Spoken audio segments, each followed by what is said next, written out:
Can I just say that since 2017, each year for me seems to go by quicker? It's still hard to process how old a lot of things such as this movie have become. 2015 doesn't even feel that long ago. Every year since 2015 doesn't feel that long ago. In just a few months from now, it'll be half a decade since the original series ended and we got the announcement of All Engines Go. They say years go by faster when you get older, and I was only 12 when I began to feel this change. But enough said on that subject. So, today marks 10 years since The Adventure Begins came out in the US. Now, I already did a review of this special on its 5th anniversary, but I decided to do a re-review to get my thoughts out on the movie a bit more professionally and with an actual script written. I will say my thoughts on the movie then and now haven't changed much at all, but I still like to cover them to my current audience who probably haven't seen that review yet. Something I'll be doing differently for this review and possible future movie reviews going forward is not recapping the synopsis to the movie. The reason why is because I don't feel it necessary to do so anymore, especially since everyone watching this should have watched the movie by now, and if you haven't, then you really should. Also, because the plot for this movie is just a retelling of the first 2 books to the Railway series, or the first 7 stories to the first season of the show. One more reason is because I really want to talk about each element of the movie in their own categories, such as the animation, the adaptations, the characters, etc. So, I hope you don't mind. Shouldn't matter too much as I don't go too extreme with the editing for these reviews. But, without further ado, let me start the review off with the first category I'd like to discuss first. The animation. Starting from this special, ARC's animation gets a major glow up. They were already improving until The Brave in Series 18, though admittedly the lighting still felt a little flat in my eyes. Not to say that it was bad at all, but the colors and the lighting from The Adventure Begins onwards pop out so much more. They really did wonders with the animation, and this is without a doubt my favorite look of the CGI series. I still remember watching the trailer for the first time and being amazed by how much brighter and vibrant everything looked. There are a few animation errors here and there, but nothing that's new for the series, and it doesn't deter from the movie itself. Next up, I'll talk about the characters. With this being a retelling of the first 2 Railway series books, a lot of the major characters such as Emily, Toby, and Percy are of course absent as they were on Sodor at the time. That being said, even with their limited cast, I think every important character got the necessary amount of screen time for this being a Thomas origin story. Thomas himself is very fun-loving in this movie. I love his youthful and curious nature and his interactions with the other characters. Some people may not like that he's less cheeky and impulsive here than he was in the original stories, but I find him adorable. Definitely my favorite Thomas piece of the character. The same goes for Edward. With Percy once again not existing yet, Edward takes on the role of being Thomas's best friend. I adore Thomas and Edward's friendship in this movie. I love the mentor-mentee father-son dynamic they have. It feels so genuine. I'm so happy that they gave Edward a major role in this movie. With the smaller cast, it made sense, but it also makes you realize how insignificant he became later down the rail. I'm also glad that, not counting the intro, Edward was the first character to get a proper introduction. I'm gonna be pairing Gordon and James up as I don't have much to say about them. The roles they both play were fine. They're not too significant for me to discuss in detail. I'll talk more on James arriving before Thomas in the adaptations and changes category. Another character I won't dwell too much on is Sir Topham Hatt. He plays his role fine too. The last main character I'll be discussing is Henry. Oh boy, Henry. Now, I haven't made this opinion a secret, but for those who didn't know it before, CGI Henry is my favorite version of the character. And if that wasn't enough, I actually like the changes made to his character in this movie. Sure, I wouldn't have minded if they had gone for a more classic series approach with his character, and part of me does prefer the Blue Mountain Mysteries recreation of Come Out Henry for giving him a more haughty expression, but I'm still content with what we have here. I also like that they gave Henry a bit extra to do by giving him a scene with Thomas and him getting over his fear of the rain. That's really sweet. Though it's clear that this was added to develop Thomas's character and his relationship with one of the other engines. Even though Annie and Clarabelle don't play major roles in the special, I like that they established them as actual characters before becoming Thomas's coaches. Lastly, I'll talk about the new characters. Judy and Jerome double as both new and returning characters, as the breakdown train in the original series wasn't sentient, so technically it wasn't a character, but my point still stands. I think giving the Breakout Train faces was a welcome addition. It's a shame they don't do much here until Series 20, but I still find them quite enjoyable. The same thing goes for Glenn, who only appears for like 20 seconds and had this singular toy made of him that barely resembles him in the slightest. Also, Keith Wickham just uses his Scarloey voice for Glenn. No difference here, it's the same exact voice verbatim. Speaking of voices, that leads me into the next category. The voices. I wouldn't be doing this if this movie didn't see a few new voice changes for some of the characters, mainly in the US dub, which is what I watch, shocker. So I'll be covering those who underwent voice changes. First, there's Thomas for both the UK and US dub. Before the movie came out in the US, I already got the news of Martin Sherman, Thomas's original voice actor, stepping down due to contractual disagreements with the production team. However, I didn't know the same applied for Ben Small. With him, his contract wasn't renewed and they wanted a fresh new voice for Thomas. Here enter John Hashler. I remember when I listened to his voice in the UK trailer, and since I was oblivious to Ben's departure, I thought that it was still him voicing Thomas.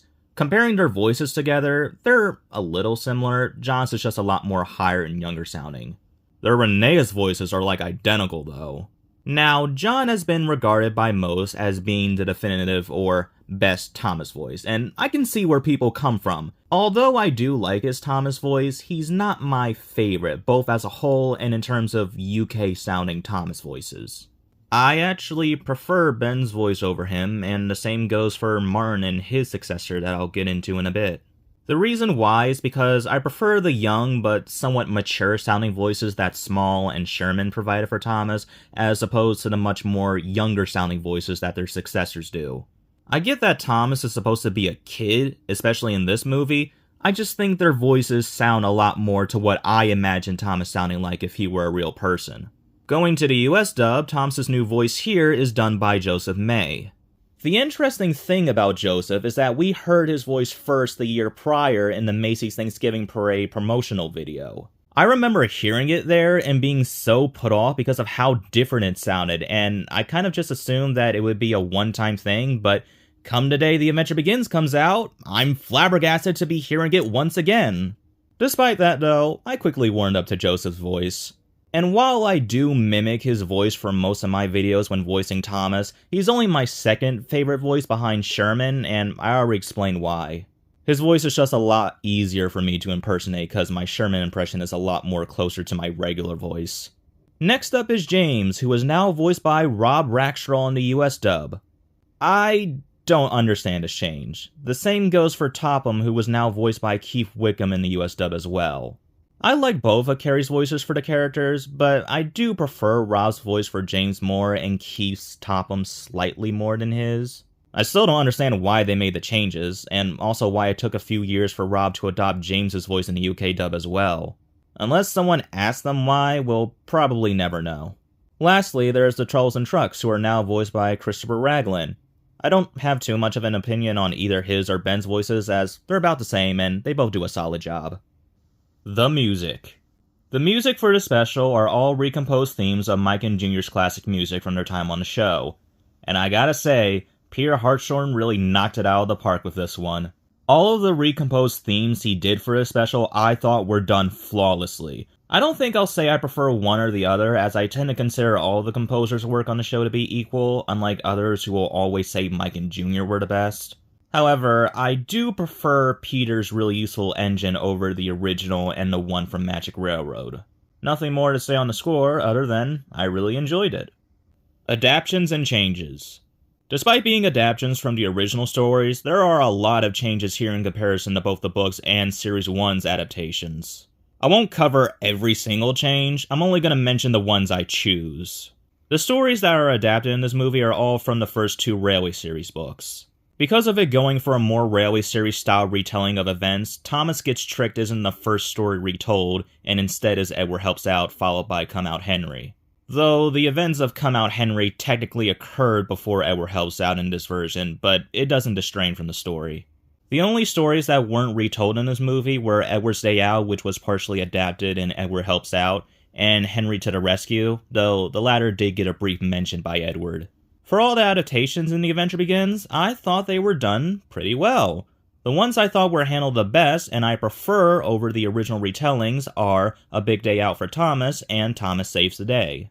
A Big Day Out for Thomas because it actually gave an explanation behind why Thomas left his coaches behind. I feel like leaving the reason a mystery worked better in the books because A, they were simple stories with no moving visuals, and B, its storytelling, acting as if these were real events that people experience, helped sell the illusion that these were historic events and someone decided to write a story about it based on their experience. And yeah, the events of Thomas's train did technically happen in real life, but you get what I mean. When it comes to adapting that to television and adding moving visuals, I feel like that's when you should provide some kind of explanation behind the mystery. That doesn't make the first series adaptation flawed in any way, it's just something I would have preferred. Feel free to disagree. And even though Thomas still should have realized that he was pulling dead air, him pulling branch line coaches feels more natural since they're lighter than the express coaches. Then there's their version of Thomas Saves the Day, and do I even need to say it? The fact that they show James's runaway and his crash in full is incredible to see. It's unrealistic as hell, the chase anyway, but I could care less. It's so much fun to watch. And the crash, oh my god, the crash. It's just beautiful. The music, the animation, Rob screaming, the intentional sound glitch when James makes contact with the surface, it's all so metal. James's crash in this movie is tied with Rusty and the Boulder for my all-time favorite crashes in the series. I know CGI will never be able to capture the essence of the practical effects used in the model series, but damn it, I love it all the same. Another change I also admire is in the retelling of Trouble for Thomas. They have Sir Topham Hatt telling off both Thomas and Edward, which I appreciate because you never really see Edward getting into trouble all that much, and it would make sense here since he didn't talk to Sir Topham Hatt about it. As for other changes, there's Thomas and James coming to Sodor in different liveries. Now, seeing James in his original black livery from the Railway series was already surreal to see when watching the trailer, but seeing Thomas in an accurate LBSC livery was shocking. And yeah, technically it's not historically accurate because none of them were painted green, but it sorta counts. Along with their liveries, another thing that was changed was the order in which they arrived on Sodor. In the Railway series, Thomas not only arrived before James, but was also the first engine out of the main five to work on Sodor. In the television series, James is there from the start, however, they do mention and James learns a lesson that his first day took place in the previous episode. The reason why James was there prior to his proper introduction was to make the sets more populated, but it still implied that James didn't become a full member until after Thomas. Though, if Thomas was the first engine to work on Sodor or not was left vague. In The Adventure Begins, however, James has arrived on Sodor well before Thomas. There's been no official confirmation behind why they made this change, but it's clear that they did it so James's arrival wouldn't interfere with Thomas's arrival and origins on Sodor, and also to give the movie another engine to work off of. From what I've seen, I don't think people have too big an issue with this, though they do still prefer James arriving to Sodor after Thomas. I honestly prefer the way this movie went about it. I can't give a good reason why, but I just like the idea of James being there before Thomas. The Sodor Steamworks appears in this movie, and while I can understand people not being okay with its inclusion, I don't mind too much, and it's understandable for the time in which the movie came out. Thomas not being the original number 1 was an interesting change, and I like that they had it be one of the coffee pot engines, as well as have them being included in the movie, as they were only mentioned in a few of the Railway series companion volumes. I've already talked about Henry's character change and the breakdown train having faces, and like I said, I don't want to cover every change this movie made, so I think before I wrap up this review of my thoughts, I'll list off the few negatives I have with this movie. Now, I will say right off the bat that these negatives barely affect my views towards the movie. They're more or less just simple nitpicks in my eyes. Of course, for starters, there's Henry not being in his old shape. Like with James coming to Sodor before Thomas, there's no official explanation behind this, but I'm sure it has to do with Henry's old shape not being relevant or a focal point to the story. Had they done a sequel film or some kind of adaptation of the Henry the Green Engine stories, I'm sure they would have given his old shape. But since there wouldn't be any scene showing how and why Henry got rebuilt into his current shape like with James and his new paintwork, it wasn't really necessary for this. Still, would have liked to see it though. Speaking of rebuilds, I do think they could have subtracted the one berth at Tidmouth so there'd only be 6. Like with Henry's shape, the number of shed berths isn't a focal point to the story, but I feel like unlike with Henry, you can get away with not having to show an explanation behind there being one less berth, especially since calling all engines in comparison to Series 1 is a lot closer to The Adventure Begins. The foreshadowing in this movie isn't the best because it's really on the nose, particularly everything revolving James, especially this. As much as I love The Runaway, some of Thomas's dialogue exchange between the guard is kind of dumb. Although I said before that I prefer Henry's worry persona, I would have liked it a bit more if he made some snobbish facial expressions while in the tunnel. And last, there's this stupid line. Was that Thomas? And that's it for my thoughts on The Adventure Begins, and if it wasn't already obvious before, be it this video or past videos, I love this movie. A lot. Maybe more than I should. The Adventure Begins is without a doubt my favorite thing to come out of this franchise. And I know that opinion is probably overrated by now, because other movies like Soder's Legend of Lost Treasure or Blue Mountain Mystery did a lot more and had better written material, I guess, in this movie. And don't get me wrong, of course, I stand by those opinions myself, but even when I got older and began to view some things differently, my thoughts on this movie and how I viewed it then as a kid haven't changed. For as good as I think all of Thomas' movies are, even the quote-unquote bad ones, none of them never competed with the experience I felt when watching this movie for the first time. Seeing these stories being retold in a new but familiar format in CGI Thomas was something that I never thought I would ever experience.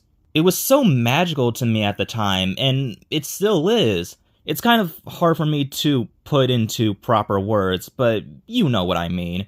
I know theoretically the special is far from perfect. It's good, but not as good as some of the other specials, and maybe it's me being blinded by nostalgia or being too dense, but I'll still hold the special dear to me for as long as I live.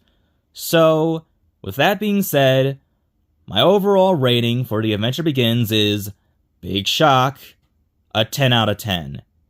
And I'll just leave y'all with that. I hope you guys enjoyed this review. This year I do plan to do reviews on past movies like Magic Railroad, Calling All Engines, and Lost Treasure.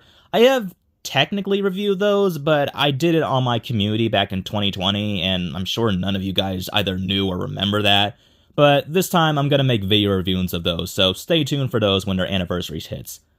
And yeah, see you later.